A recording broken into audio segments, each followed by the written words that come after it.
श्लोक। गुर गोबिंद गोपाल गुर, गुर पूर्ण नारायण है। गुर दयाल समरथ गुर, गुर नानक पतित उदाहरण है। पूर्ण का मतलब सर्व व्यापक। इथे गुरु की महानता गुरु साहब जी दर्शा रहे ने कि जो गुरु है वो गोबिंद का रूप है, गोपाल प्रभु का रूप है, सर्व व्यापक प्रभु का रूप है। नारायण का मतलब जो सर्व व्यापक है, यानी गोबिंद गोपाल पूर्ण नारायण अकाल पुरख सर्व व्यापक रब का रूप है गुरु। गुरबाणी के अंदर पावन वचन भी आया है, गुर परमेश्वर एको जान, गुरु आत्मक तौर ते प्रभु का ही रूप है। गुर दयाल समरथ गुर, गुर नानक पतित उदाहरण है। पतित उदाहरण का मतलब विकारियां नूं तारन वाला। दयाल का मतलब दया का घर। समरथ का मतलब समर्था वाला, सर्वशक्तिमान। गुरु दया का घर है, समर्था वाला है, ते हे नानक विकारियां नूं तारन वाला है। गुरु दया का घर है, समर्था वाला है और विकारियां नूं तारन वाला है। जे किसी दे अंदर पाप ने, विकार ने, जे किसी दी सोच नीवी है, घटिया है, जे ऐसा इंसान भी गुरु के चरणों की शरण लैंदा है तो वह इंसान भी उच्ची सुच्ची सोच वाला बन जाता है। उसका जीवन भी महान हो जाता है, उसके भी विकार दूर हो जाते हैं और वह भी गुणी इंसान हो सकता है। तो इसका भाव है कि जे किसी मनुख की जिंदगी के अंदर दोष ने, कमियां ने, विकार ने, पाप ने या सोच नीवी है तो ਉਹਦੇ अंदर भी संभावना है, वो भी महान हो सकता है, वो भी पावन हो सकता है, उच्चे सुच्चे आचरण वाला हो सकता है जे वो गुरु चरणों की शरण ले और गुरमत आशय अनुसार जिंदगी जीना आरंभ करे। पौजल बिखम असगाह गुर बोहिथै तारियम। पौजल का मतलब संसार समुंदर घूमन घेरी विकारां दी। बिखम का मतलब औखा डरावना। असगाह का मतलब अथाह। गुर का मतलब गुरु ने। बोहित है, बोहित है का मतलब जहाज ने। गुरु बोहित का मतलब गुरु रूप जहाज ने। तारियम का मतलब मैनू तार लिया है। तारियम मैनू तार लिया है। पौजल बिखम असगाह। संसार समुंदर बड़ा भयानक है और अथाह है। हुण इत्थे संसार समुंदर जां भौजल का मीनिंग की है? जो विकार ने, पाप ने, एक ऐसियां घूमन घेरियां ने, इन्हां विकारां, पापां, अपराधां, नकारात्मकता, निराशावाद, जिहड़ी सुरत इन्हां घूमन घेरियां दे विच फस जाए उहनूं निकलना बहुत मुश्किल है। और असीं संसार दे विच चुफेरे वेखदे हां।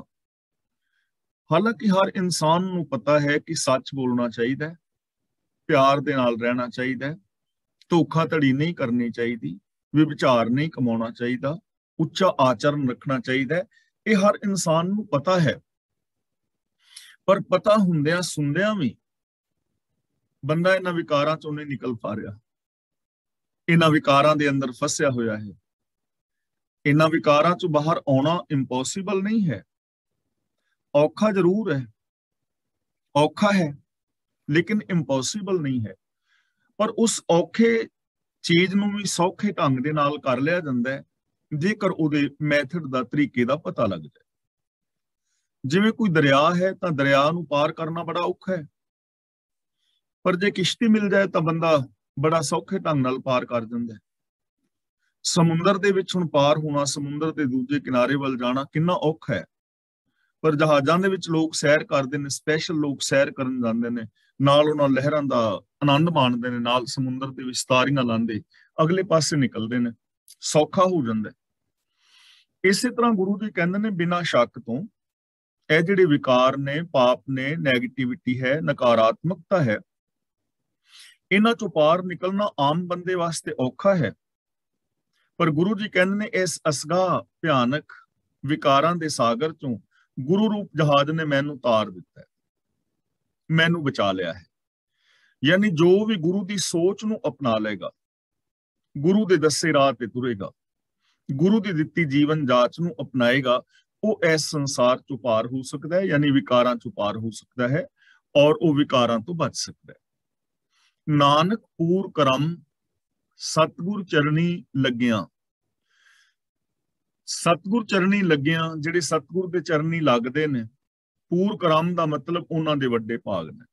ਖੁਸ਼ਕਿਸਮਤ ਨੇ ਉਹ ਲੋਕ, ਭਾਗਾਂ ਵਾਲੇ ਨੇ ਉਹ ਲੋਕ, ਮਹਾਨ ਨੇ ਉਹ ਲੋਕ, ਧਨਤਾ ਦੇ ਯੋਗ ਨੇ ਉਹ ਲੋਕ, ਉਹਨਾਂ ਦਾ ਜੀਵਨ ਮੁਬਾਰਕ ਹੈ ਜੋ ਗੁਰੂ ਦੇ ਚਰਨੀ ਲੱਗ ਜਾਂਦੇ ਨੇ, ਜੋ ਗੁਰੂ ਦੇ ਦੱਸੇ ਰਾਹਾਂ ਤੇ ਤੁਰਦੇ ਨੇ, ਜੋ ਗੁਰੂ ਦੇ ਦਿੱਤੇ ਵੇ ਆਫ ਲਾਈਫ ਨੂੰ ਅਪਣਾ ਲੈਂਦੇ ਨੇ, ਜੋ ਗੁਰੂ ਦੀ ਪਾਵਨ ਬਾਣੀ ਨੂੰ ਆਪਣੀ ਜ਼ਿੰਦਗੀ ਦੇ ਅੰਦਰ ਇੰਪਲੀਮੈਂਟ ਕਰਦੇ ਨੇ, ਭਾਗਾਂ ਵਾਲੇ ਨੇ, ਮਹਾਨ ਨੇ ਔਰ ਉਹਨਾਂ ਦਾ ਜੀਵਨ ਮੁਬਾਰਕ। ਪੌੜੀ। ਧੰਨ ਧੰਨ ਗੁਰਦੇਵ ਜਿਸ ਸੰਗ ਹਰ ਜਪੇ। ਧੰਨ ਧੰਨ ਗੁਰਦੇਵ ਪੂਜਣ ਯੋਗ ਹੈ। ਮੈਂ ਗੁਰੂ ਤੋਂ ਸਦਕੇ ਹਾਂ, ਸ਼ਾਬਾਸ਼ ਗੁਰੂ ਨੂੰ ਜਿਸ ਦੇ ਸੰਗ ਵਿੱਚ ਜਾਇਆ। ਹਰ ਜਪੇ ਦਾ ਮਤਲਬ ਪ੍ਰਭੂ ਨੂੰ ਜਪੀਦਾ ਹੈ। ਜਪੀ ਦਾ ਮਤਲਬ, ਜਪ ਦਾ ਮਤਲਬ ਹੁੰਦਾ ਹੈ ਜਾਣਨਾ, ਜਾਣ ਲਈਦਾ। ਸਦਕੇ ਹਾਂ ਗੁਰੂ ਤੋਂ ਜਿਸ ਦੀ ਸੰਗਤ ਵਿੱਚ ਰਿਹਾ, ਜਿਸ ਦੀ ਸ਼ਰਨ ਵਿੱਚ ਰਿਹਾ, ਪ੍ਰਭੂ ਦੇ ਨਾਲ ਜਾਣ ਪਹਿਚਾਨ ਬਣ ਜਾਂਦੀ ਹੈ, ਪ੍ਰਭੂ ਨਾਲ ਸਾਂਝ ਬਣ ਜਾਂਦੀ ਹੈ, ਰੱਬੀ ਗੁਣਾਂ ਨੂੰ ਜਾਣ ਲਈਦਾ ਹੈ, ਰੱਬ ਵਿੱਚ ਅਭੇਦ ਹੋ ਜਾਂਦਾ ਹੈ। ਮੈਂ ਗੁਰੂ ਤੋਂ ਸਦਕੇ ਹਾਂ, ਮਹਾਨ ਹੈ ਗੁਰੂ ਜਿਹਦੀ ਸ਼ਰਨ ਵਿੱਚ ਰਿਹਾ। ਹਰ ਜਪੇ ਦਾ ਮਤਲਬ ਹਰੀ ਨੂੰ ਜਾਣ ਲਈਦਾ, ਹਰੀ ਦੇ ਨਾਲ ਸਾਂਝ ਬਣ ਜਾਂਦੀ ਹੈ, ਰੱਬੀ ਗੁਣਾਂ ਦੇ ਨਾਲ ਸਾਂਝ ਬਣ ਜਾਂਦੀ ਹੈ। ਬੰਦਾ ਰੱਬੀ ਗੁਣਾਂ ਦਾ ਧਾਰਨੀ ਹੋ ਜਾਂਦਾ ਹੈ ਗੁਰੂ ਦੀ ਸ਼ਰਨ ਵਿੱਚ ਜਾ ਕੇ, ਇਸ ਲਈ ਗੁਰੂ ਮਹਾਨ ਹੈ। ਤਾਂ ਜੋ ਵੀ ਚਾਹੁੰਦਾ ਹੈ ਕਿ ਉਸ ਦੀ ਜ਼ਿੰਦਗੀ ਦੇ ਅੰਦਰ ਸ਼ੁਭ ਗੁਣ ਆਉਣ ਔਰ ਮਹਾਨ ਜ਼ਿੰਦਗੀ ਜੀਵੇ, ਤਾਂ ਉਹਦੇ ਵਾਸਤੇ ਇੱਕ ਹੀ ਨੇਮ ਹੈ ਕਿ ਉਹ ਗੁਰਬਾਣੀ ਮੁਤਾਬਕ ਜ਼ਿੰਦਗੀ ਜੀਵੇ। ਗੁਰ ਕਿਰਪਾਲ ਜਬ ਭਏ ਤਾਂ ਅਵਗੁਣ ਸਭ ਛਪੇ। ਸਭ ਅਵਗੁਣ, ਸਾਰੇ ਐਬ। ਛਪੇ ਦਾ ਮਤਲਬ ਛਪ ਗਏ, ਦੂਰ ਹੋ ਗਏ। ਜਦੋਂ ਸਤਿਗੁਰੂ ਮਿਹਰਬਾਨ ਹੁੰਦਾ ਹੈ ਤਾਂ ਸਾਰੇ ਔਗਣ ਦੂਰ ਹੋ ਜਾਂਦੇ। ਹੁਣ ਸਤਿਗੁਰੂ ਮਿਹਰਬਾਨ ਕਿਹਦੇ ਤੇ ਹੋਏਗਾ? ਜੋ ਗੁਰੂ ਦੇ ਚਰਨਾਂ ਦੀ ਸ਼ਰਨ ਵਿੱਚ ਜਾਏਗਾ, ਜੋ ਗੁਰੂ ਤੋਂ ਗਿਆਨ ਦੀ ਦਾਤ ਲਏਗਾ, ਜੋ ਗੁਰੂ ਦੇ ਰਾਹ ਤੇ ਤੁਰਨ ਦੀ ਪ੍ਰੋਮਿਸ ਪ੍ਰਤਿਗਿਆ ਕਰੇਗਾ, ਵਚਨਬੱਧਤਾ ਕਰੇਗਾ, ਪ੍ਰਗਟਾਏਗਾ। ਤੇ ਜੋ ਗੁਰੂ ਦੇ ਦੱਸੇ ਰਾਹ ਤੇ ਤੁਰੇਗਾ, ਸ਼ੁਭ ਗੁਣਾਂ ਦਾ ਧਾਰਨੀ ਹੋਏਗਾ, ਉਹਦੇ ਅਵਗੁਣ ਆਟੋਮੈਟਿਕਲੀ ਦੂਰ ਹੋ ਜਾਣਗੇ। ਕਿਉਂਕਿ ਗੁਰੂ ਦੇ ਦੱਸੇ ਰਾਹ ਤੇ ਤੁਰਨ ਵਾਲਾ ਇਨਸਾਨ ਸੱਚ ਬੋਲੇਗਾ ਤਾਂ ਸੱਚ ਬੋਲਣ ਨਾਲ ਝੂਠ ਆਪੇ ਖਤਮ ਹੋ ਜਾਣਾ ਹੈ। ਦਇਆ ਕਮਾਏਗਾ, ਨਿਰਦੈਤਾ ਆਪੇ ਖਤਮ ਹੋ ਜਾਏਗੀ। ਉਹਦੀ ਜ਼ਿੰਦਗੀ ਵਿੱਚ ਪਿਆਰ ਹੋਏਗਾ ਤਾਂ ਗੁੱਸੇ ਤੇ ਕੰਟਰੋਲ ਆਪੇ ਹੋ ਜਾਏਗਾ। ਤਾਂ ਜੋ ਗੁਰੂ ਦੇ ਚਰਨਾਂ ਦੀ ਸ਼ਰਨ ਲੈਂਦਾ ਹੈ, ਗੁਰੂ ਦੀ ਰਹਿਮਤ ਦਾ ਪਾਤਰ ਬਣਦਾ ਹੈ, ਉਹਦੇ ਸਾਰੇ ਅਵਗੁਣ ਮਿਟ ਜਾਂਦੇ। ਪਾਰ ਬ੍ਰਹਮ ਗੁਰਦੇਵ ਨੀਚੋਂ ਉੱਚ ਥਪੇ। ਨੀਚੋਂ ਉੱਚ ਦਾ ਮਤਲਬ ਨੀਵਿਆਂ ਤੋਂ ਉੱਚੇ, ਥਪੇ ਦਾ ਮਤਲਬ ਥਾਪ ਦਿੰਦਾ ਹੈ। ਪਾਰ ਬ੍ਰਹਮ ਗੁਰਦੇਵ ਦਾ ਮਤਲਬ ਪ੍ਰਭੂ ਦਾ ਰੂਪ ਜੋ ਗੁਰੂ ਹੈ, ਉਹ ਨੀਵਿਆਂ ਨੂੰ ਉੱਚੇ ਕਰ ਦਿੰਦਾ ਹੈ, ਨੀਵਿਆਂ ਨੂੰ ਮਹਾਨ ਬਣਾ ਦਿੰਦਾ ਹੈ। ਭੱਟ ਜਨਾਂ ਨੇ ਗੁਰੂ ਪਾਤਸ਼ਾਹ ਜੀ ਦੀ ਵਡਿਆਈ ਕਰਦਿਆਂ ਬੜੇ ਪਿਆਰੇ ਬਚਨ ਕਹੇ ਨੇ। ਲੋਹੋਂ ਹੋਇਓ ਲਾਲ ਨਦਰ ਸਤਗੁਰ ਜਦ ਧਾਰੈ। ਪਾਹਣ ਮਾਨਕ ਕਰੇ ਗਿਆਨ ਗੁਰ ਕਹਿਓ ਵਿਚਾਰੇ। ਕਾਠੂ ਸ੍ਰੀਖੰਡ ਸਤਗੁਰ ਕੀਓ ਦੁਖ ਦਰਿਦਰ ਤਿਨਕੇ ਗਏ। ਸਤਗੁਰੂ ਚਰਨ ਜਿਨ ਪਰਸਿਆ ਸੇ ਪਸ਼ ਪਰੇਤ ਸੁਰ ਨਰ ਪੈ। ਜਦੋਂ ਕੋਈ ਗੁਰਮਤ ਆਸ਼ੇ ਅਨੁਸਾਰ ਜ਼ਿੰਦਗੀ ਜੀਂਦਾ ਹੈ, ਆਮ ਉਹ ਪੱਥਰਾਂ ਤੋਂ ਮਾਨਕਾਂ ਵਰਗਾ ਕੀਮਤੀ ਹੋ ਜਾਂਦਾ ਹੈ। ਉਹ ਆਮ ਲੱਕੜ ਤੋਂ ਚੰਦਨ ਵਰਗਾ ਸੁਗੰਧ ਔਰ ਸ਼ੀਤਲਤਾ ਦੇ ਗੁਣਾਂ ਦਾ ਧਾਰਨੀ ਹੋ ਜਾਂਦਾ ਹੈ। ਜੋ ਗੁਰੂ ਦੇ ਗਿਆਨ ਦੀ ਵਿਚਾਰ ਕਰਦਾ ਹੈ, ਉਸ ਦੀ ਜ਼ਿੰਦਗੀ ਚੋਂ ਆਲਸ, ਦਰਿਦਰਤਾ ਨਿਕਲ ਜਾਂਦੀ ਹੈ ਔਰ ਉਹ ਪ੍ਰਭੂ ਦਾ ਹੀ ਰੂਪ ਹੋ ਜਾਂਦਾ ਹੈ। ਗੁਰੂ ਨੀਵਿਆਂ ਨੂੰ ਮਹਾਨ ਕਰਨ ਵਾਲਾ ਹੈ। ਅਗਲਾ ਬਚਨ ਕਰਦੇ ਨੇ, ਕਾਟ ਸਿਲਕ ਦੁਖ ਮਾਇਆ ਪਰ ਲੀਨੇ ਅਪ ਦਸੇ। ਅਪ ਦਸੇ, ਦਸੇ ਦਾ ਮਤਲਬ ਦਾਸ, ਅਪ ਦਸੇ ਦਾ ਮਤਲਬ ਆਪਣੇ ਦਾਸ। ਸਿਲਕ ਦਾ ਮਤਲਬ ਫਾਹੀ, ਰੱਸੀ। ਕਾਟ ਸਿਲਕ ਦੁਖ ਮਾਇਆ, ਮਾਇਆ ਦੇ ਦੁੱਖਾਂ ਦੀ ਫਾਹੀ ਕੱਟ ਕੇ ਗੁਰੂ ਆਪਣੇ ਸੇਵਕ ਬਣਾ ਲੈਂਦਾ ਹੈ। ਜੋ ਗੁਰੂ ਦੇ ਚਰਨਾਂ ਦੀ ਸ਼ਰਨ ਵਿੱਚ ਆਉਂਦਾ ਹੈ, ਉਸ ਤੇ ਮਾਇਆ ਦੇ ਦੁੱਖਾਂ ਦੀ ਫਾਹੀ ਕੱਟ ਕੇ ਗੁਰੂ ਨੂੰ ਆਪਣਾ ਸੇਵਕ ਬਣਾ ਲੈਂਦਾ ਹੈ। ਗੁਰੂ ਦੇ ਸੇਵਕਾਂ ਦੀ ਮਾਇਆ ਦੀ ਫਾਹੀ ਕੱਟੀ ਜਾਂਦੀ ਹੈ। ਹੁਣ ਦੇਖੋ, ਮਾਇਆ ਇੱਕ ਸੋਚ ਦਾ ਨਾਮ ਹੈ ਜੋ ਅਸੀਂ ਰੋਜ਼ ਵਿਚਾਰ ਰਹੇ ਹਾਂ, ਔਰ ਇਸ ਸੋਚ ਦੇ ਅੰਦਰ ਬਹੁਗਿਣਤੀ ਲੋਕਾਂ ਦੀ ਫਸੀ ਹੋਈ ਹੈ। ਮਾਇਆ ਉਹ ਸੋਚ ਹੈ ਜੋ ਬੰਦੇ ਨੂੰ ਬੰਦੇ ਨਾਲ ਰੱਬ ਵਰਗਾ ਪਿਆਰ ਵਿਹਾਰ ਨਹੀਂ ਕਰਨ ਦਿੰਦੀ। ਮਾਇਆ ਉਹ ਸੋਚ ਦਾ ਨਾਮ ਹੈ ਜੋ ਬੰਦੇ ਦੇ ਅੰਦਰ ਸੈਲਫਿਸ਼ਨੈਸ ਪੈਦਾ ਕਰਦੀ ਹੈ, ਮੋਹ ਪੈਦਾ ਕਰਦੀ ਹੈ, ਮੇਰ ਤੇਰ ਦੇ ਵਿਤਕਰੇ ਪੈਦਾ ਕਰਦੀ ਹੈ। ਉਹਨੂੰ ਮਾਇਆ ਕਹਿੰਦੇ ਨੇ, ਉਸ ਸੋਚ ਨੂੰ। ਤੇ ਗੁਰੂ ਦੀ ਸ਼ਰਨ ਵਿੱਚ ਜਦੋਂ ਜਾਂਦਾ ਹੈ ਤਾਂ ਗੁਰੂ ਸੋਚ ਬਦਲਦਾ ਹੈ ਬੰਦੇ ਦੀ, ਉਹ ਸੋਚ ਦੀ ਫਾਹੀ ਨੂੰ ਕੱਟ ਦਿੰਦਾ ਹੈ। ਜਦੋਂ ਇਹ ਸੋਚ ਦੀ ਫਾਹੀ ਕੱਟੀ ਗਈ, ਸੋਚ ਅੰਦਰ ਵਿਸ਼ਾਲਤਾ ਆ ਗਈ, ਤਾਂ ਜਿਹੜੀ ਮਾੜੀ ਸੋਚ ਕਰਕੇ ਦੁੱਖ ਸਨ ਉਹ ਵੀ ਖਤਮ ਹੋ ਜਾਣ। ਜਿੰਨੇ ਵੀ ਦੁੱਖ ਦਰਦ ਨੇ, ਇਹ ਬੰਦੇ ਦੀ ਮਾੜੀ ਸੋਚ ਕਰਕੇ ਨੇ, ਮਾੜੇ ਬੋਲਾਂ ਕਰਕੇ, ਮਾੜੇ ਬਿਹੇਵੀਅਰ ਕਰਕੇ। ਚਾਹੇ ਉਹ ਬਿਹੇਵੀਅਰ ਮੇਰਾ ਹੈ ਜਾਂ ਤੁਹਾਡਾ ਹੈ। ਦੁੱਖ ਜਿਹੜੇ ਨੇ ਉਹ ਮਾਇਆ ਵਾਲੀ ਸੋਚ ਕਰਕੇ ਨੇ, ਵਿਕਾਰਾਂ ਕਰਕੇ ਨੇ, ਪਾਪਾਂ ਕਰਕੇ ਨੇ, ਅਪਰਾਧਾਂ ਕਰਕੇ ਨੇ। ਚਾਹੇ ਉਹ ਕੋਈ ਵੀ ਕਮਾ ਰਿਹਾ ਹੈ, ਉਹਦੇ ਕਰਕੇ ਦੁੱਖ ਹੈ, ਉਹ ਆਪ ਵੀ ਦੁਖੀ ਹੈ ਔਰ ਉਹ ਦੂਜਿਆਂ ਨੂੰ ਵੀ ਦੁੱਖ ਪਹੁੰਚਾਉਂਦਾ ਹੈ। ਤੇ ਗੁਰੂ ਦੀ ਸ਼ਰਨ ਵਿੱਚ ਆਉਣ ਵਾਲੇ ਬੰਦੇ ਦੀ ਇਹ ਫਾਹੀ ਕੱਟੀ ਜਾਂਦੀ ਹੈ, ਉਹਦੇ ਅੰਦਰ ਸੋਚ ਨਹੀਂ ਰਹਿੰਦੀ। ਅਸਲੀ ਗੁਰੂ ਦਾ ਸਿੱਖ ਹੈ ਹੀ ਉਹ ਜਿਸ ਦੀ ਇਹ ਫਾਹੀ ਕੱਟੀ ਗਈ ਹੈ। ਗੁਰੂ ਨੇ ਉਸ ਨੂੰ ਆਪਣਾ ਦਾਸ ਕਰ ਲਿਆ।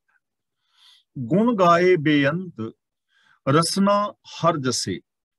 ਤੇ ਫਿਰ ਐਸੇ ਮਨੁੱਖ ਦੀ ਨਿਸ਼ਾਨੀ ਦੱਸ ਰਹੇ ਨੇ ਜਿਨ੍ਹਾਂ ਦੀ ਮਾਇਆ ਦੀ ਫਾਹੀ ਕੱਟੀ ਜਾਂਦੀ ਹੈ, ਜੋ ਗੁਰੂ ਦੇ ਦਾਸ ਹੋ ਜਾਂਦੇ ਨੇ, ਜਿਹੜੇ ਨੀਵਿਆਂ ਤੋਂ ਉੱਚੇ ਹੋ ਜਾਂਦੇ ਨੇ। ਫਿਰ ਉਹਨਾਂ ਦੀ ਨਿਸ਼ਾਨੀ ਹੈ ਕਿ ਗੁਣ ਗਾਏ ਬੇਅੰਤ, ਉਹ ਬੇਅੰਤ ਪ੍ਰਭੂ ਦੇ ਗੁਣ ਗਾਉਂਦੇ ਨੇ। ਰਸਨਾ ਹਰ ਜਸੇ, ਉਹ ਰਸਨਾ ਦੇ ਨਾਲ ਹਰੀ ਦਾ ਜਸ ਕਰਦੇ ਨੇ, ਸਿਫਤ ਸਲਾਹ ਕਰਦੇ ਨੇ।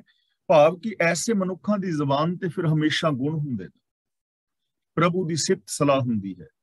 ਉਹਨਾਂ ਦੇ ਬੋਲ ਹਮੇਸ਼ਾ ਸਕਾਰਾਤਮਕ ਹੁੰਦੇ ਨੇ, ਲੋਕ ਭਲਾਈ ਦੇ, ਲੋਕ ਸੇਵਾ ਦੇ, ਸਮਾਜ ਸੇਵਾ ਦੇ, ਉੱਚਤਾ ਦੇ, ਉੱਚੇ ਆਚਰਨ ਦੇ, ਉੱਚੇ ਆਦਰਸ਼ ਦੇ।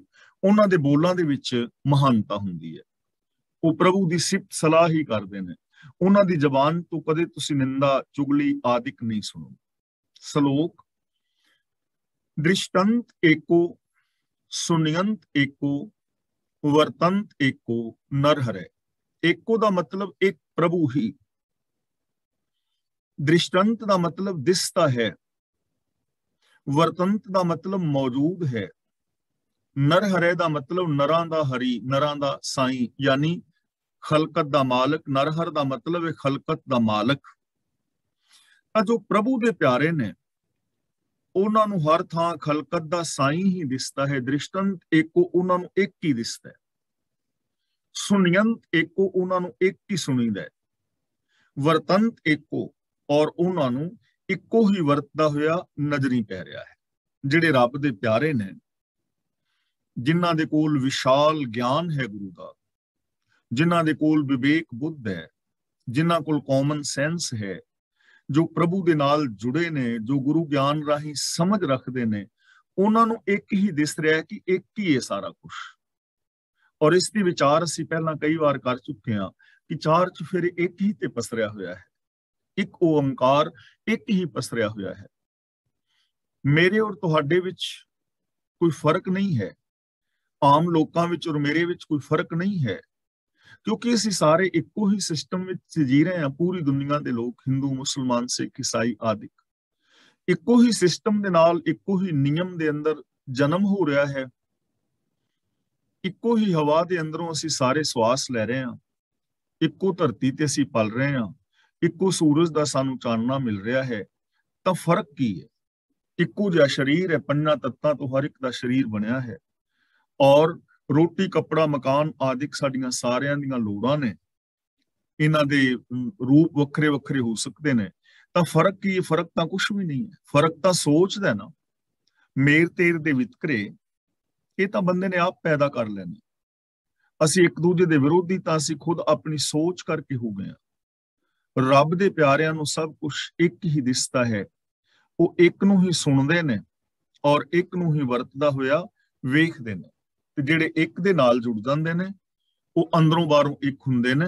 ਉਹਨਾਂ ਦਾ ਵਿਹਾਰ ਵੀ ਸਾਰਿਆਂ ਦੇ ਨਾਲ ਇੱਕ ਹੁੰਦਾ ਹੈ। ਉਹਨਾਂ ਦਾ ਵਰਤਾਵ ਭਾਈ ਕਨਈਏ ਵਰਗਾ ਹੁੰਦਾ। ਨਾਮ ਦਾਨ ਜਾਚੰਤ ਨਾਨਕ, ਦਇਆਲ ਪੁਰਖ ਕਿਰਪਾ ਕਰਹਿ। ਜਾਚੰਤ ਦਾ ਮਤਲਬ ਜੋ ਮੰਗਦੇ ਨੇ, ਜਿਨ੍ਹਾਂ ਤੇ ਪ੍ਰਭੂ ਦਇਆ ਕਰਦਾ ਹੈ। ਦਇਆਲ ਪੁਰਖ ਕਿਰਪਾ ਕਰਹਿ, ਜਿਨ੍ਹਾਂ ਤੇ ਰੱਬ ਮਿਹਰ ਕਰਦਾ ਹੈ, ਰਹਿਮਤ ਕਰਦਾ ਹੈ, ਜੋ ਰੱਬ ਦੀ ਰਹਿਮਤ ਦਾ ਪਾਤਰ ਬਣਦੇ ਨੇ, ਤੇ ਉਹ ਰੱਬ ਤੋਂ ਫਿਰ ਮੰਗਦੇ ਕੀ ਨੇ? ਨਾਮਦਾਨ ਜਾਚੰਤ ਨਾਨਕ। ਹੇ ਨਾਨਕ, ਉਹ ਨਾਮਦਾਨ ਮੰਗਦੇ ਨੇ। ਨਾਮ ਦਾ ਮਤਲਬ ਰੱਬੀ ਸਿਫਤ ਸਲਾਹ, ਉਹ ਪ੍ਰਭੂ ਦੀ ਸਿਫਤ ਸਲਾਹ ਮੰਗਦੇ ਨੇ, ਹੁਕਮ ਵਿੱਚ ਰਹਿਣਾ ਮੰਗਦੇ ਨੇ। ਨਾਮ ਦਾ ਮਤਲਬ ਹੁਕਮ, ਰੱਬ ਦੀ ਸਿਫਤ ਸਲਾਹ, ਉਹ ਰੱਬ ਦਾ ਹੁਕਮ ਮੰਗਦੇ ਨੇ ਕਿ ਅਸੀਂ ਰੱਬੀ ਹੁਕਮ ਦੇ ਅੰਦਰ ਤੁਰ ਸਕੀਏ, ਸਾਨੂੰ ਹੁਕਮ ਦੀ ਸੂਝ ਪੈ ਜਾਏ, ਕਿਉਂਕਿ ਸਾਰਾ ਜਗਤ ਹੁਕਮ ਦੇ ਅੰਦਰ ਹੈ। ਹੁਕਮ ਵਿੱਚ ਉਤਪत्ति ਹੈ, ਲਹਿਤਾ ਹੈ, ਪਾਲਣਾ ਹੈ, ਸੰਚਾਲਨ ਹੈ, ਜਨਮ ਹੈ, ਮਰਨ ਹੈ, ਸੁਖ ਨੇ, ਦੁੱਖ ਨੇ, ਮਾਨ ਹੈ, ਅਪਮਾਨ ਹੈ, ਸਾਰਾ ਕੁਝ ਹੁਕਮ ਦੇ ਅੰਦਰ ਹੈ। ਤਾਂ ਉਹ ਹੁਕਮ ਦੀ ਸੂਝ ਮੰਗਦੇ ਨੇ ਔਰ ਪ੍ਰਭੂ ਦੀ ਸਿਫਤ ਸਲਾਹ ਮੰਗਦੇ ਨੇ, ਜਿਨ੍ਹਾਂ ਤੇ ਪ੍ਰਭੂ ਰਹਿਮਤ ਕਰਦਾ ਹੈ। ਤੇ ਜਿਹੜੇ ਪ੍ਰਭੂ ਦੇ ਹੁਕਮ ਵਿੱਚ ਤੁਰਦੇ ਨੇ, ਜੋ ਰੱਬੀ ਰਜ਼ਾ ਦੇ ਵਿੱਚ ਤੁਰਦੇ ਨੇ, ਜੋ ਰੱਬ ਦੇ ਗੁਣ ਗਾਉਂਦੇ ਨੇ, ਉਹਨਾਂ ਨੂੰ ਫਿਰ ਇੱਕ ਹੀ ਦਿਸਦਾ ਹੈ, ਇੱਕ ਹੀ ਸੁਣਦਾ ਹੈ, ਇੱਕ ਹੀ ਵਰਤਦਾ ਹੋਇਆ ਨਜ਼ਰੀ ਪੈਂਦਾ ਹੈ। ਹਿਕ ਸੇਵੀ ਹਿਕ ਸੰਭਲਾਂ, ਹਰ ਇਕਸ ਪਹਿ ਅਰਦਾਸ। ਸੇਵੀ ਨੂੰ ਪੜਨਾ ਹੈ ਸੇਵੀ, ਮੈਂ ਸੇਵਾ, ਫਸਟ ਪਰਸਨ ਦੀ ਗੱਲ ਹੋ ਰਹੀ ਹੈ। ਸੰਭਲਾਂ, ਮੈਂ ਸੰਭਾਲਾਂ, ਹਿਰਦੇ ਵਿੱਚ ਸੰਭਾਲ ਕੇ ਰੱਖਾਂ। ਸੇਵੀ ਦਾ ਮਤਲਬ ਸਿਮਰਾਂ, ਯਾਦ ਕਰਾਂ। ਸੰਭਲਾਂ ਦਾ ਮਤਲਬ ਆਪਣੇ ਹਿਰਦੇ ਵਿੱਚ, ਆਪਣੀ ਸੋਚ ਦੇ ਅੱਗੇ ਅੰਦਰ ਮੈਂ ਸੰਭਾਲਾਂ। ਤਾਂ ਗੁਰੂ ਜੀ ਕਹਿ ਰਹੇ ਨੇ, ਮੇਰੀ ਇੱਕ ਪ੍ਰਭੂ ਅੱਗੇ ਹੀ ਅਰਦਾਸ ਹੈ, ਅਰਜ਼ੋਈ ਹੈ ਕਿ ਮੈਂ ਪ੍ਰਭੂ ਨੂੰ ਹੀ ਸਿਮਰਾਂ ਔਰ ਇੱਕ ਪ੍ਰਭੂ ਨੂੰ ਹੀ ਆਪਣੀ ਸੋਚ ਦੇ ਅੰਦਰ ਸੰਭਾਲਾਂ। ਮੈਨੂੰ ਇਹ ਹਮੇਸ਼ਾ ਯਾਦ ਰਹੇ ਕਿ ਇਹ ਸਾਰਾ ਕੁਝ ਇੱਕ ਹੈ, ਇੱਕ ਹੀ ਵਰਤ ਰਿਹਾ ਹੈ, ਇੱਕ ਨੂੰ ਹੀ ਮੈਂ ਆਪਣੀ ਸੋਚ ਵਿੱਚ ਸਮਾਵਾਂ, ਸੰਭਾਲਾਂ। ਮੈਂ ਇੱਕੋ ਜਿਹਾ ਵਰਤਾਵ ਸਭ ਦੇ ਨਾਲ ਕਰ ਸਕਾਂ, ਅੰਦਰੋਂ ਬਾਹਰੋਂ ਮੈਂ ਇੱਕ ਹੋ ਸਕਾਂ ਔਰ ਇੱਕ ਨੂੰ ਵਰਤਦੇ ਹੋਏ ਨੂੰ ਮੈਂ ਵੇਖ ਸਕਾਂ, ਇੱਕ ਨੂੰ ਹੀ ਮੈਂ ਆਪਣੇ ਹਿਰਦੇ ਦੇ ਅੰਦਰ ਸੰਭਾਲ ਸਕਾਂ। ਮੀਨਸ ਕਿ ਇੱਕ ਦੇ ਗੁਣਾਂ ਨੂੰ ਗਾਵਾਂ, ਇੱਕ ਦੀ ਰਜ਼ਾ ਦੇ ਵਿੱਚ ਤੁਰਨ ਦਾ ਯਤਨ ਕਰਾਂ। ਇਹੀ ਜੀਵਨ ਸਫਲਤਾ ਦਾ ਰਾਜ ਹੈ। ਨਾਮ ਵਖਰ ਧਨ ਸੰਚਿਆ, ਨਾਨਕ ਸੱਚੀ ਰਾਸ। ਹੇ ਨਾਨਕ, ਜਿਨ੍ਹਾਂ ਇਨਸਾਨਾਂ ਨੇ ਨਾਮ ਰੂਪ ਸੌਦਾ ਯਾਨੀ ਰੱਬ ਦੀ ਸਿਫਤ ਸਲਾਹ ਰੂਪ ਧਨ ਜੋੜਿਆ ਹੈ, ਇਹੀ ਉਹਨਾਂ ਦੀ ਰਾਸ ਪੂੰਜੀ ਹੈ ਔਰ ਇਹੀ ਸੱਚੀ ਰਾਸ ਹੈ। ਰਾਸ ਦਾ ਮਤਲਬ ਪੂੰਜੀ, ਵਖਰ ਦਾ ਮਤਲਬ ਸੌਦਾ, ਨਾਮ ਧਨ ਦਾ ਮਤਲਬ ਰੱਬੀ ਸਿਫਤ ਸਲਾਹ, ਰੱਬੀ ਗੁਣ। ਜਿਨ੍ਹਾਂ ਨੇ ਰੱਬੀ ਗੁਣਾਂ ਦਾ ਖਜ਼ਾਨਾ ਇਕੱਠਾ ਕੀਤਾ ਹੈ ਔਰ ਇਹ ਉਹਨਾਂ ਦੀ ਰਾਸ ਪੂੰਜੀ ਹੈ, ਤੇ ਇਹੀ ਸੱਚੀ ਰਾਸ ਹੈ। ਇਹ ਕੂੜੀ ਰਾਸ ਨਹੀਂ ਹੈ, ਸੱਚੀ ਰਾਸ ਹੈ। ਦੋ ਤਰ੍ਹਾਂ ਦੀ ਰਾਸ ਪੂੰਜੀ ਹੈ ਸਾਡੇ ਕੋਲ। ਇੱਕ ਤੇ ਹੈ ਸਤ ਸੰਤੋਖ ਦਇਆ ਧਰਮ ਆਦਿਕ ਗੁਣਾਂ ਦੀ, ਦੂਜੀ ਰਾਸ ਪੂੰਜੀ ਕਾਮ ਕ੍ਰੋਧ ਲੋਭ ਆਦਿਕ ਈਰਖਾ ਦਵੇਸ਼ ਵੈਰ ਵਿਰੋਧ ਔਗਣਾਂ ਦੀ।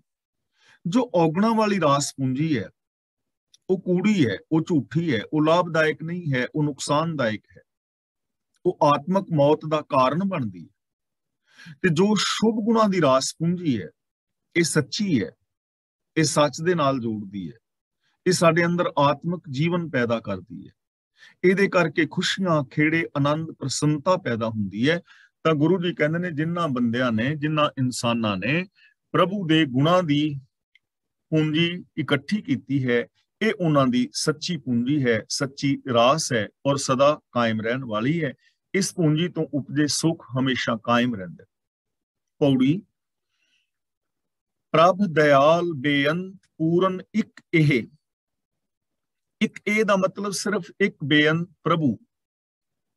ਪੂਰਨ ਦਾ ਮਤਲਬ ਹਰ ਥਾਂ ਤੇ ਵਿਆਪਕ, ਜੋ ਹਰ ਥਾਂ ਤੇ ਹੈ। ਪੂਰਨ ਦਾ ਮਤਲਬ ਪਰਿਪੂਰਨ, ਜੋ ਇੱਕ ਹੀ ਹੈ, ਚਾਰ ਚਫੇਰੇ ਪਸਰਿਆ ਹੋਇਆ। ਦਇਆਲ ਦਾ ਮਤਲਬ ਦਇਆ ਦਾ ਘਰ। ਬੇਅੰਤ ਦਾ ਮਤਲਬ ਅੰਤ ਤੋਂ ਰਹਿਤ। ਸਿਰਫ ਇਹ ਦਇਆਲ ਤੇ ਬੇਅੰਤ ਪ੍ਰਭੂ ਹੀ ਹਰ ਥਾਂ ਮੌਜੂਦ ਹੈ। ਉਹ ਆਪ ਹੀ ਸਭ ਕੁਝ ਹੈ। ਪੂਰਨ ਇੱਕ ਇਹ, ਪੂਰਨ ਤੌਰ ਤੇ ਉਹ ਇੱਕੋ ਆਪ ਹੀ ਹੈ ਸਭ ਕੁਝ। ਔਰ ਦਇਆਲ ਪ੍ਰਭੂ ਹਰ ਥਾਂ ਤੇ ਪਰਿਪੂਰਨ ਹੈ, ਮੌਜੂਦ ਹੈ ਔਰ ਉਹ ਆਪ ਇੱਕ ਹੀ ਸਭ ਕੁਝ ਹੈ। ਦੇਖੋ ਕਿੰਨੇ ਸਪਸ਼ਟ ਲਫ਼ਜ਼ਾਂ ਦੇ ਵਿੱਚ ਗੁਰੂ ਸਾਹਿਬ ਜੀ ਸਾਨੂੰ ਸਮਝਾ ਰਹੇ ਨੇ ਕਿ अब जो कुछ दिस रहा है सब कुछ प्रभु ਦਾ ਹੀ ਰੂਪ ਹੈ, ਜਿਸ ਨੂੰ ਅਸੀਂ ਰੱਬ ਕਹਿੰਦੇ ਆ। ਉਹ ਪ੍ਰਤੱਖ ਰੂਪ ਦੇ ਅੰਦਰ ਸਾਨੂੰ ਨਜ਼ਰੀ ਪੈ ਰਿਹਾ ਹੈ। ਇਹ ਵਿਸ਼ ਸੰਸਾਰ ਤੁਮ ਦੇ ਦੇਖਦੇ, ਇਹ ਹਰ ਕਾ ਰੂਪ ਹੈ, ਹਰ ਰੂਪ ਨਜ਼ਰੀ ਆਇਆ। ਜਲ ਥਲ ਮਹੀਲ ਪੂਰਿਆ, ਰਵਿਆ ਵਿੱਚ ਵਣਾ, ਦੋਏ ਦੋਏ ਲੋਚਨ ਦੇਖਾਂ, ਹੋਂ ਹਰ ਬਿਨ ਔਰ ਨਾ ਦੇਖਾਂ। ਤਾਂ ਸਭ ਕੁਛ ਉਹ ਆਪ ਹੀ ਆਪ ਹੈ। ਸਭ ਕੁਛ ਆਪੇ ਆਪ, ਦੂਜਾ ਕਹਾਂ ਕਹੇ। ਕਹਾਂ ਦਾ ਮਤਲਬ ਆਖਾਂ, ਦੱਸਾਂ। ਸਭ ਕੁਛ ਆਪੇ ਆਪ ਦਾ ਮਤਲਬ ਸਭ ਕੁਛ ਆਪ ਹੀ ਆਪ ਹੈ। ਦੂਜਾ ਕਹਾਂ ਕਹੇ, ਤੇ ਮੈਂ ਦੂਜਾ ਕਿਹਨੂੰ ਦੱਸਾਂ? ਇਹਦੇ ਵਰਗਾ ਕਹਾਂ ਕਿ ਰੱਬ ਉਹਦੇ ਵਰਗਾ ਹੈ।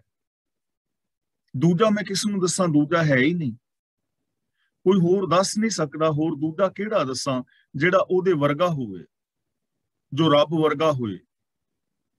ਕਿਹੜਾ ਮੈਂ ਦੱਸਾਂ ਦੂਜਾ? ਸਾਰਾ ਕੁਝ ਖੁਦ ਆਪ ਹੀ ਆਪ ਹੈ। ਜਿੱਧਰ ਮੈਂ ਵੇਖਦਾ ਹਾਂ ਉਧਰ ਉਹੀ ਉਹ ਹੈ। ਮੈਂ ਉਹਦੇ ਵਰਗਾ ਕਿਹਨੂੰ ਬਿਆਨ ਕਰਾਂ, ਜਾਂ ਮੈਂ ਕਿਹਨੂੰ ਕਹਾਂ ਕਿ ਰੱਬ ਫਲਾਂ ਬੰਦੇ ਵਰਗਾ ਹੈ, ਫਲਾਂ ਚੀਜ਼ ਵਰਗਾ ਹੈ? ਸਭ ਕੁਝ ਆਪ ਹੀ ਆਪ ਹੈ, ਆਪ ਹੀ ਪਸਰਿਆ ਹੋਇਆ ਹੈ। ਕਾਸ਼ ਇਸ ਪਾਵਨ ਬਚਨ ਨੂੰ ਔਰ ਇਹਦੇ ਪਿੱਛੇ ਜੋ ਭਾਵਨਾ ਹੈ, ਅੱਜ ਦਾ ਮਨੁੱਖ ਇਹਨੂੰ ਸਮਝ ਸਕਦਾ ਔਰ ਇਸ ਤੇ ਅਮਲ ਕਰ ਸਕਦਾ, ਤਾਂ ਇਹ ਸੰਸਾਰ ਕਿੰਨਾ ਸੁਹਾਵਣਾ ਸੀ, ਕਿੰਨੀਆਂ ਖੁਸ਼ੀਆਂ ਸਨ, ਕਿੰਨੀ ਮਹਾਨ ਜ਼ਿੰਦਗੀ ਸੀ।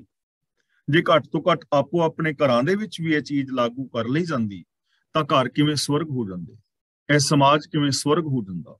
ਲੇਕਿਨ ਸਿਰਫ ਗੱਲਾਂ ਕੀਤੀਆਂ ਨੇ, ਅਮਲੀ ਜ਼ਿੰਦਗੀ ਬਹੁਤ ਘੱਟ ਲੋਕਾਂ ਨੇ ਜੀਵੀ ਹੈ। ਇਹ ਨਹੀਂ ਕਿ ਸਾਰੇ ਇਸ ਦੁਨੀਆ ਵਿੱਚ ਮਾੜੇ ਨੇ, ਹੈਨ ਵਿਰਲੇ ਨਾ ਹੀ ਕਣੇ ਫੈਲ ਫਕਰ ਸੰਸਾਰ। ਵਿਰਲੇ ਵਿਰਲੇ ਇਨਸਾਨ, ਚੰਗੇ ਇਨਸਾਨ ਇਸ ਦੁਨੀਆ ਵਿੱਚ ਮਿਲਦੇ ਨੇ, ਮੌਜੂਦ ਨੇ, ਜਿਨ੍ਹਾਂ ਦਾ ਸੁਭਾਅ, ਜਿਨ੍ਹਾਂ ਦੀ ਬਿਹੇਵੀਅਰ, ਜਿਨ੍ਹਾਂ ਦੀ ਬੋਲ ਬਾਣੀ ਬਹੁਤ ਚੰਗੀ ਹੈ, ਉੱਤਮ ਦਰਜੇ ਦੀ ਹੈ। ਪਰ ਜੇਕਰ ਸਾਰੇ ਲੋਕ ਇਸ ਚੀਜ਼ ਨੂੰ ਸਮਝ ਕੇ ਹਰ ਇਨਸਾਨ ਦੇ ਨਾਲ ਐਸਾ ਪਿਆਰ ਵਿਹਾਰ ਸੱਚ ਵਾਲਾ ਕਰੇ, ਤਾਂ ਕਿੰਨਾ ਇਹ ਮਹਾਨ ਸੰਸਾਰ ਹੋ ਸਕਦਾ ਹੈ, ਕਿੰਨੀ ਚੰਗੀ ਜ਼ਿੰਦਗੀ ਹੋ ਸਕਦੀ ਹੈ। ਜ਼ਰੂਰਤ ਤਾਂ ਅਮਲ ਕਰਨ ਦੀ ਹੈ। ਆਪ ਕਰੋ ਪ੍ਰਵਦਾਨ, ਆਪੇ ਆਪ ਲੇਹ। ਇਹ ਲੇਹ ਸ਼ਬਦ ਨੂੰ ਲੇਹੋ ਵੀ ਪੜ੍ਹ ਸਕਦੇ ਹੋ, ਲੇਹ ਵੀ ਪੜ੍ਹ ਸਕਦੇ ਹੋ। ਲੇਹ ਇਸ ਕਰਕੇ ਕਿਉਂਕਿ ਸਿੰਗੂਲਰ ਸ਼ਬਦ ਹੈ, ਤੇ ਲੇਹੋ ਇਸ ਕਰਕੇ ਕਿਉਂਕਿ ਜੋ ਕਿਰਿਆਵਾਚੀ ਸ਼ਬਦ ਦੇ ਹਾਹੇ ਥੱਲੇ ਔਂਕੜ ਹੁੰਦਾ ਹੈ, ਉਹ ਆਮ ਕਰਕੇ ਬਹੁਵਚਨੀ ਸ਼ਬਦ ਦਾ ਲਖਾਇਕ ਹੁੰਦਾ ਹੈ। ਤੇ ਇੱਥੇ ਲੇਹੋ ਸ਼ਬਦ ਸਤਕਾਰ ਵਜੋਂ ਹੈ। ਜਿਵੇਂ ਇੱਕ ਨੂੰ ਅਸੀਂ ਕਹਿੰਦੇ ਆ ਤੁਸੀਂ, ਤਾਂ ਹੁੰਦਾ ਤਾਂ ਇੱਕ ਹੈ ਤੂੰ, ਲੇਕਿਨ ਉਹਨੂੰ ਤੁਸੀਂ ਸਤਕਾਰ ਵਜੋਂ ਕਹੀਦਾ। ਤਾਂ ਲੇਹੋ ਵੀ ਪੜ੍ਹ ਸਕਦੇ ਹੋ, ਲੇਹ ਵੀ। ਆਪ ਕਰੋ ਪ੍ਰਵਦਾਨ, ਆਪੇ ਆਪ ਲੇਹ। ਆਪੇ ਆਪ ਦਾ ਮਤਲਬ ਆਪ ਹੀ। हे प्रभु, आप ही दान करने वाला है और आप ही दान लैन वाला है। आप ही तू लैन वाला है, आप ही तू देन वाला है। जीवन दे भी रहा है, जीवन ले भी रहा है। जन्म और मौत, लेना और देना, प्राप्ति और खत्म हो जाना, ये सब कुछ तेरे हाथ दे अंदर है, तेरे हुक्म दे अंदर है। देन वाला भी तू है और लैन वाला भी तू है। भाव आप दाता पैदा कर रहा है और आप ही जीवां दे अंदर वस के उन्होंने मानो भोग रहा है। आवन जाना हुक्म सब, नेचल तुद थे। थे दा मतलब टिकाना, तुद दा मतलब तेरा, नेचल दा मतलब अटल, आवन जाना दा मतलब जमना और मरना, जन्म और मौत। जन्म और मौत ये तेरा हुक्म है, तेरी ये खेड है, पर तेरा अपना टिकाना सदा अटल है। जन्म और मौत एक खेल है, क्योंकि ये तो बिना जगत चल नहीं सकता। मान लो इस दुनिया दे विचों मौत खत्म कर दी जाए, कि मौत ना होवे किसी दी भी, तां दुनिया चलेगी नहीं। क्योंकि हर रोज नवे जीव जंत, कीड़े मकोड़े और बाकी वनस्पति अते जीव जंत और मनुख मात्र पैदा हो ही जाणगे, मरेगा कोई भी नहीं। ਤਾਂ ਇੱਥੇ ਤਾਂ ਤੁਰਨਾ ਫਿਰਨਾ ਤਾਂ ਦੂਰ, ਸਾਹ ਲੈਣ ਦੀ ਵੀ ਜਗ੍ਹਾ ਨਹੀਂ ਨਾ ਬਚਣੀ। ਤੇ ਜੇ ਸਿਰਫ ਇੱਥੇ ਮੌਤ ਹੋਵੇ, ਜਨਮ ਨਾ ਹੋਵੇ, ਕੋਈ ਨਵਾਂ ਬੱਚਾ, ਕੋਈ ਨਵਾਂ ਰੁੱਖ ਦਰਖਤ, ਨਵਾਂ ਜੀਵ ਜੰਤ ਪੈਦਾ ਨਾ ਹੋਵੇ, ਤੇ ਜਿਹੜੇ ਪੈਦਾ ਹੋਏ ਨੇ ਇਹ ਮਰਦੇ ਜਾਣ, ਤਾਂ ਇੱਕ ਇੱਕ ਕਰਕੇ ਵੀ ਮਰੇ, ਤੇ ਕੁਝ ਸਾਲਾਂ ਬਾਅਦ ਇਹ ਦੁਨੀਆ ਖਾਲੀ ਹੋ ਜਾਏਗੀ। ਚੱਲ ਨਹੀਂ ਨਾ ਸਕਦਾ ਜਨਮ ਔਰ ਮਰਨ ਤੋਂ ਬਿਨਾਂ। ਖੇਲ ਹੈ जन्म और मरण, ये सारा तेरा हुक्म है। पर हे मालिक तेरा टिकाणा ਨਿਹਚਲ ਹੈ, ਤੂੰ ਸदैव ਹੈ। ਜਿਵੇਂ ਆਪਾਂ ਪਹਿਲਾਂ ਕਈ ਵਾਰ ਵਿਚਾਰ ਕਰ ਚੁੱਕੇ ਹਾਂ ਕਿ ਇੱਥੇ ਮਰਦਾ ਕੁਝ ਵੀ ਨਹੀਂ ਹੈ, ਇੱਥੇ ਨਾ ਕਿਛ ਮਰੇ ਨਾ ਆਇਆ ਆਵੇ ਜਾਇਆ ਵਾਲੀ ਅਵਸਥਾ ਹੈ। ਇਹ ਆਪਾਂ ਵਿਸਥਾਰ ਪਹਿਲਾਂ ਕਰ ਚੁੱਕੇ ਹਾਂ। ਨਾਨਕ ਮੰਗੇ ਦਾਨ ਅਰ ਕਿਰਪਾ ਨਾਮ ਦੇਹ। ਗੁਰੂ ਪਾਤਸ਼ਾਹ ਜੀ ਕਹਿੰਦੇ ਨੇ ਕਿ हे ਪ੍ਰਭੂ, ਮੈਂ ਆਪ ਤੋਂ ਦਾਨ ਮੰਗਦਾ ਹਾਂ, ਆਪ ਅੱਗੇ ਮੈਂ ਅਰਦਾਸ ਕਰਕੇ ਇੱਕ ਜੋਦੜੀ ਕਰਦਾ ਹਾਂ ਤੇ ਮੈਨੂੰ ਕੀ ਦਿਓ? ਮੈਨੂੰ ਨਾਮ ਦਿਓ। ਨਾਮ ਦਾ ਮਤਲਬ ਹੁਕਮ, ਨਾਮ ਦਾ ਮਤਲਬ ਗੁਣ। ਰੱਬੀ ਸਿਫਤ ਸਲਾਹ, ਰੱਬੀ ਹੁਕਮ, ਕਿ हे ਮਾਲਕ ਮੈਨੂੰ ਰੱਬੀ ਹੁਕਮ ਦੀ ਸੂਝ ਬਖਸ਼ੋ, ਮੈਨੂੰ ਗੁਣਾ ਦੀ ਦਾਤ ਬਖਸ਼ੋ, ਮੈਨੂੰ ਹੁਕਮ ਦੀ ਸਮਝ ਆ ਜਾਏ ਕਿ ਹੁਕਮ ਦੇ ਅੰਦਰ ਸਾਰਾ ਸੰਸਾਰ ਹੈ। ਮੈਂ ਹੁਕਮ ਨੂੰ ਸਮਝ ਸਕਾਂ ਔਰ ਹੁਕਮ ਨੂੰ ਸਮਝ ਕੇ ਮੈਂ ਆਪਣੀ ਜ਼ਿੰਦਗੀ ਨੂੰ ਮਹਾਨ, ਚੰਗੀ, ਸੋਹਣੀ, ਸੁਚੱਜੀ ਬਣਾ ਸਕਾਂ। ਦੇਖੋ, ਹੁਕਮ ਨੂੰ ਸਮਝਣਾ ਬਹੁਤ ਜ਼ਰੂਰੀ ਹੈ। ਜਿਨ੍ਹਾਂ ਨੇ ਹੁਕਮ ਨੂੰ ਸਮਝਿਆ ਹੈ ਉਹਨਾਂ ਨੇ ਹੀ ਚੰਗੀ ਸੁਚੱਜੀ ਜ਼ਿੰਦਗੀ ਜੀਵੀ ਹੈ। ਜੇ ਆਪਾਂ ਧਾਰਮਿਕ ਦੁਨੀਆ ਦੀ ਗੱਲ ਕਰੀਏ ਤਾਂ 35 ਮਹਾਂਪੁਰਖ ਜਿਨ੍ਹਾਂ ਦੀ ਪਾਵਨ ਬਾਣੀ ਸ੍ਰੀ ਗੁਰੂ ਗ੍ਰੰਥ ਸਾਹਿਬ ਜੀ ਦੇ ਵਿੱਚ ਅੰਕਿਤ ਹੈ, ਗੁਰੂ ਸਾਹਿਬਾਨ, ਭੱਟ ਜਨ, ਗੁਰਸਿੱਖ, ਭਗਤ ਜਨ, ਤਾਂ ਉਹ ਇੱਕ ਆਵਾਜ਼ ਦੇ ਅੰਦਰ ਹੁਕਮ ਦੀ ਗੱਲ ਕਰ ਰਹੇ ਨੇ ਕਿ ਜਗਤ ਦੇ ਅੰਦਰ ਸਾਰਾ ਕੁਝ ਹੁਕਮ ਦੇ ਅੰਦਰ ਵਾਪਰ ਰਿਹਾ ਹੈ। ਚਾਹੇ ਉਹ ਉਤਪत्ति ਹੈ, ਲੈਤਾ ਹੈ, ਪਾਲਣਾ ਹੈ, ਸੰਚਾਲਨ ਹੈ, ਸੁਖ ਹੈ, ਦੁੱਖ ਹੈ, ਮਾਨ ਹੈ, ਅਪਮਾਨ ਹੈ, ਜਨਮ ਹੈ, ਮਰਨ ਹੈ, ਭਲਾ ਹੈ, ਬੁਰਾ ਹੈ, ਸਾਰਾ ਕੁਝ ਹੁਕਮ ਦੇ ਅੰਦਰ ਹੈ। ਜੇ ਹੁਕਮ ਨੂੰ ਸਮਝ ਲਿਆ ਜਾਏ ਔਰ ਹੁਕਮ ਨੂੰ ਸਹੀ ਫੋਲੋ ਕੀਤਾ ਜਾਏ ਤਾਂ ਜੀਵਨ ਮਹਾਨ ਹੋ ਸਕਦਾ ਹੈ। ਜਿਨ੍ਹਾਂ ਨੇ ਹੁਕਮ ਨੂੰ ਸਮਝਿਆ ਹੈ ਉਹਨਾਂ ਨੇ ਕਿੰਨੀਆਂ ਵੱਡੀਆਂ ਵੱਡੀਆਂ ਕੁਰਬਾਨੀਆਂ ਕੀਤੀਆਂ ਨੇ। ਉਹ ਆਪ ਆਰਿਆਂ ਨਾਲ ਚਿਰ ਗਏ ਨੇ ਪਰ ਦੂਜਿਆਂ ਨੂੰ ਸੁਖ ਸ਼ਾਂਤੀ ਦਿੱਤੀ ਹੈ। ਉਹ ਆਪ ਤੱਤੀਆਂ ਤਵੀਆਂ ਤੇ ਬਹਿ ਗਏ ਨੇ ਪਰ ਸੱਚ ਦੀ ਗੱਲ ਕੀਤੀ ਹੈ। ਉਹ ਆਪ ਆਪਣਾ ਸ਼ੀਸ਼ ਵਾਰ ਗਏ ਨੇ ਪਰ ਲੋਕਾਂ ਨੂੰ ਅਣਖ ਦੇ ਨਾਲ ਜੀਵਨ ਦੀ ਜਾਚ ਸਿਖਾ ਗਏ ਨੇ। ਜੇ ਅਸੀਂ ਸਾਇੰਸ ਦੀ ਗੱਲ ਕਰੀਏ ਤਾਂ ਜਿਨ੍ਹਾਂ ਨੇ ਹੁਕਮ ਨੂੰ ਸਮਝਿਆ, ਰਜਾ ਭਾਣੇ ਨੂੰ ਸਮਝਿਆ, ਮੀਨਸ ਲਾ ਆਫ ਨੇਚਰ ਨੂੰ ਸਮਝਿਆ, ਸਿਸਟਮ ਨੂੰ ਸਮਝਿਆ, ਜਿਹਨੂੰ ਸਾਇੰਸ ਲਾ ਆਫ ਨੇਚਰ ਕਹਿ ਰਹੀ ਹੈ, ਸਿਸਟਮ ਕਹਿ ਰਹੀ ਹੈ, ਗੁਰੂ ਸਾਹਿਬ ਉਸੇ ਨੂੰ ਹੁਕਮ ਕਹਿ ਰਹੇ ਨੇ। ਔਰ ਉਹਨਾਂ ਨੇ ਸਿਸਟਮ ਨੂੰ ਸਮਝਿਆ। ਜਿਨ੍ਹਾਂ ਨੇ ਸਿਸਟਮ ਨੂੰ ਸਮਝਿਆ ਉਹਨਾਂ ਨੇ ਹੀ ਖੋਜਾਂ ਕੀਤੀਆਂ ਨੇ, ਉਹਨਾਂ ਨੇ ਹੀ ਇਹਨਾਂ ਚੀਜ਼ਾਂ ਨੂੰ ਸੰਭਾਲਿਆ ਹੈ। ਜਿੰਨਾ ਵੀ ਵਿਕਾਸ ਹੋਇਆ ਹੈ, ਪਹੀਏ ਤੋਂ ਲੈ ਕੇ ਅੱਗ ਤੋਂ ਲੈ ਕੇ ਜੋ ਵੀ ਅੱਜ ਇਲੈਕਟ੍ਰੋਨਿਕ ਯੁੱਗ ਦੇ ਅੰਦਰ ਅਸੀਂ ਜੀ ਰਹੇ ਹਾਂ ਜਾਂ ਇਸ ਤੋਂ ਅੱਗੇ ਜੋ ਸਾਰੀਆਂ ਖੋਜਾਂ ਹੋਣਗੀਆਂ, ਇਹ ਉਹਨਾਂ ਲੋਕਾਂ ਨੇ ਹੀ ਕੀਤੀਆਂ ਨੇ ਜਿਨ੍ਹਾਂ ਨੇ ਸਿਸਟਮ ਨੂੰ ਸਮਝਿਆ ਹੈ। ਚਾਹੇ ਉਹ ਗ੍ਰੇਵਿਟੀ ਫੋਰਸ ਹੈ, ਚਾਹੇ ਉਹ ਬਿਜਲੀ ਵਾਲਾ ਸਿਸਟਮ ਹੈ, ਜਾਂ ਹਵਾਈ ਜਹਾਜ਼ ਆਕਾਸ਼ ਵਿੱਚ ਉੱਡ ਰਹੇ ਨੇ, ਜਾਂ ਪਾਣੀ ਤੇ ਜਹਾਜ਼ ਤੈਰ ਰਹੇ ਨੇ, ਜਾਂ ਕੰਪਿਊਟਰ ਹੈ, ਜਾਂ ਜੋ ਅਸੀਂ ਹੁਣ ਇੰਟਰਨੈਟ ਨੂੰ ਯੂਜ਼ ਕਰ ਰਹੇ ਹਾਂ, ਤਾਂ ਸਾਰਾ ਕੁਝ ਸਿਸਟਮ ਦੇ ਵਿੱਚੋਂ ਹੀ ਪੈਦਾ ਹੋਇਆ ਹੈ। ਇਹ ਉਹਨਾਂ ਨੇ ਹੀ ਪੈਦਾ ਕੀਤਾ ਜਿਨ੍ਹਾਂ ਨੇ ਹੁਕਮ ਨੂੰ ਸਮਝਿਆ ਹੈ। ਤਾਂ ਜੇ ਹੁਕਮ ਨੂੰ ਸਮਝ ਕੇ, ਸਿਸਟਮ ਨੂੰ ਸਮਝ ਕੇ ਜ਼ਿੰਦਗੀ ਜੀਵੀ ਜਾਏ ਤਾਂ ਇਹ ਜੀਵਨ ਮਹਾਨ ਹੋ ਸਕਦਾ ਹੈ। ਇਹ ਜੀਵਨ ਦੇ ਅੰਦਰ ਅਸੀਂ ਬਹੁਤ ਕੁਝ ਕਰ ਸਕਦੇ ਹਾਂ। ਇਸ ਲਈ ਗੁਰੂ ਪਾਤਸ਼ਾਹ ਜੀ ਮੰਗ ਰਹੇ ਨੇ ਕਿ हे ਮਾਲਕ, ਮੈਨੂੰ ਤੇਰੇ ਹੁਕਮ ਦੀ ਸੂਝ ਮਿਲੇ, ਮੈਂ ਤੇਰੀ ਰਜ਼ਾ ਭਾਣੇ ਵਿੱਚ ਜੀ ਸਕਾਂ। ਔਰ ਨਾਮ ਦਾ ਦੂਜਾ ਮੀਨਿੰਗ ਹੁੰਦਾ ਹੈ ਸਿਫਤ ਸਲਾਹ, ਕਿ ਮੈਂ ਸਿਫਤ ਸਲਾਹ ਕਰ ਸਕਾਂ, ਗੁਣਾਂ ਬਾਰੇ ਸੋਚਾਂ, ਗੁਣਾਂ ਬਾਰੇ ਬੋਲਾਂ, ਗੁਣਾਂ ਵਾਲੀ ਜ਼ਿੰਦਗੀ ਜੀਵਾਂ। ਮੈਂ ਮਨ, ਬਚਨ ਔਰ ਕਰਮ ਕਰਕੇ ਤੇਰੇ ਗੁਣਾਂ ਦਾ ਧਾਰ ਨਹੀਂ ਹੋ ਸਕਾਂ। ਮੇਰੇ ਉੱਤੇ ਐਸੀ ਰਹਿਮਤ ਕਰ, ਮੇਰੇ ਉੱਤੇ ਐਸੀ ਬਖਸ਼ਿਸ਼ ਕਰ ਜਿਸ ਕਰਕੇ ਮੇਰਾ ਇਹ ਜੀਵਨ ਜਿਹੜਾ ਹੈ ਉਹ